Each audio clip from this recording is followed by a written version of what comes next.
Good afternoon, I'm Sean Yao, and this is One News Now. Mayon Volcano is now under Alert Level 3. The upgrade from Alert Level 2 comes after PHIVOLCS observed an increased tendency for hazardous eruption. What this means is that there is a possibility of magmatic eruption involving lava flow. PHIVOLCS has reported more and more rockfall events in Mayon, from 54 to 267 in just a few days. PHIVOLCS has recommended the evacuation of residents living within the volcano's 6-kilometer permanent danger zone. In other news, Defense Secretary Gilbert Teodoro believes that a mass retirement of uniformed personnel can be averted. This is on the back of the government's call to reform the pension system for military and uniformed personnel, or MUPs. The proposal to reform the MUP has reportedly been demoralizing the ranks. Teodoro believes that uniformed personnel can accept a new pension system if they see it to be beneficial to a majority of Filipinos. The new DND secretary also warned that if the MUP pension system is not fixed soon, the country's deficit and inflation could blow up. I think it's a matter of explaining the necessity, no, of introducing. Hindi naman bingi ang gobyerno sa ganon na ito ay hindi biglaan na ipapataw tapos biglaan na lang babawasan ka ng ganito. Kung hindi, meron din transitioning ito dapat. The Defense Secretary is also not keen on resuming peace talks with the Communist Party of the Philippines, or CPP. Teodoro invoked existing political processes under the Constitution that apply to the revolutionary group. The DND chief says the CPP could form a legitimate party and take up in Congress issues concerning its armed group, the New People's Army, or NPA.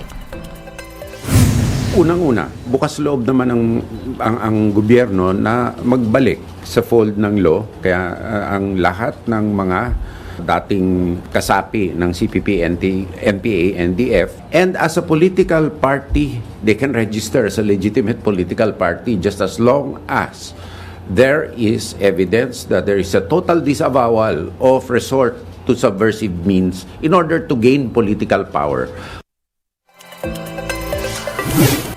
We're gonna pause for a quick break, but One News Now will be back with more stories after that. Stay with us.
Thanks for staying with us here on One News Now. I'm Sean Yao.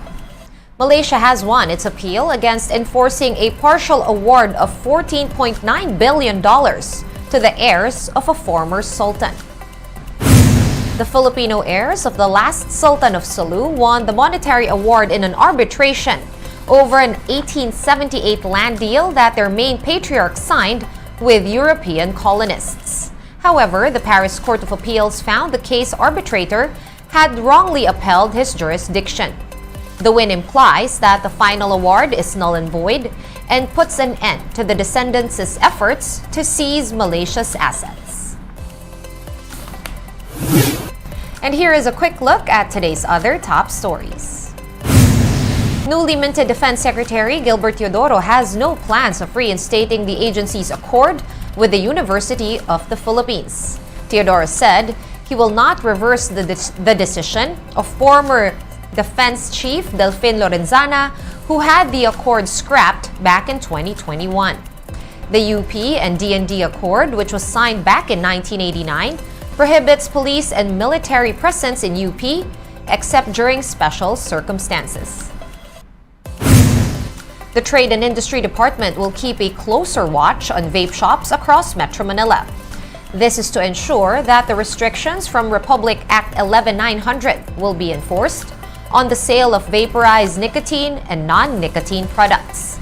Some 214 physical vape shops were found to be non-compliant with the restrictions provided by law. Lawyers of Laila de Lima will appeal a Muntinlupa court's decision to deny the former senator's petition for temporary freedom. Muntinlupa's RTC Branch 256 had earlier rejected de Lima's request for bail on her remaining drug case. What this means is that de Lima will remain in detention despite her acquittal in 2 other drug cases. And in sports, the Terra Firma Jeep and the Rain or Shine Elasto Painters took down short-handed powerhouses in the continuation of the PBA on tour. Marty Bautista with the details. Attacks. Drops it off. What a blade on Tapa idea. The TNT Tropang Giga held the lead over the Terra Firma Jeep in the first half of the PBA on tour in Pasig City. Thompson against Varilia.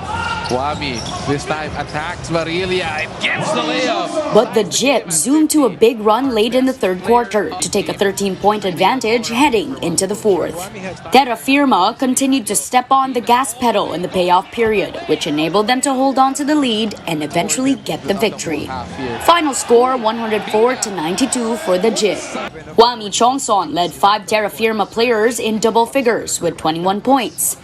With several key players out for TNT, Glenn Cobontin took over the offensive load with 25 points and 9 rebounds. We really moved the ball. We played as a team. Everyone was touching the ball. Everyone had rhythm.